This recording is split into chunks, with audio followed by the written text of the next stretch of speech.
groups I do represent is the Auburn Inter-faith network.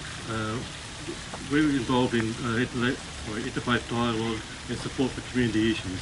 And it's my understanding that all religions have see water as a purifier, and that's an important part of it. It also has a major role in maintaining life.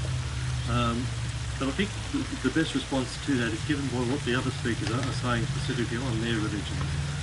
I, as I say, am a member of a Catholic faith, Catholic church in the area, and just responding to two questions, one of the previous speaker, John, was talking about the waters of life that was said to the Samaritan lady at the well, and primarily it's about the spring inside us, and in particular, traditionally, the water of life is identified as being the Holy Spirit in our religion.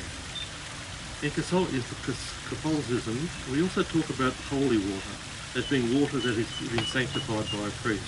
It has the role of blessing people of places, objects, and also repelling evil.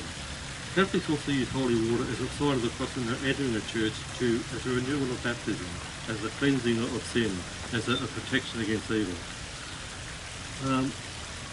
All these various ways are all ways of bringing out how important water is to us.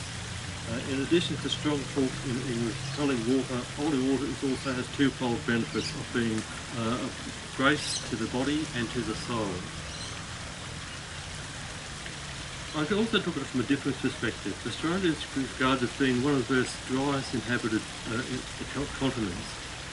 To quote some statistics, the Bureau of Meteorology says that since 1860, there has been a severe drought in Australia once every 18 years. That sort of makes you think of it, doesn't it?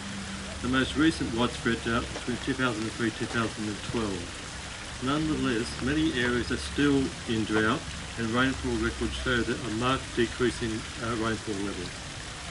In particular, we can talk about Warragamba Dam.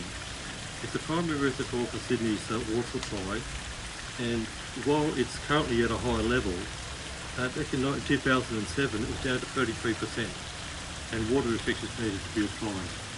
And the reason I raise that is that it requires communities in both rural and urban areas to look at responsible ways of conserving and protecting our water supplies. Well, how do we honour and protect it?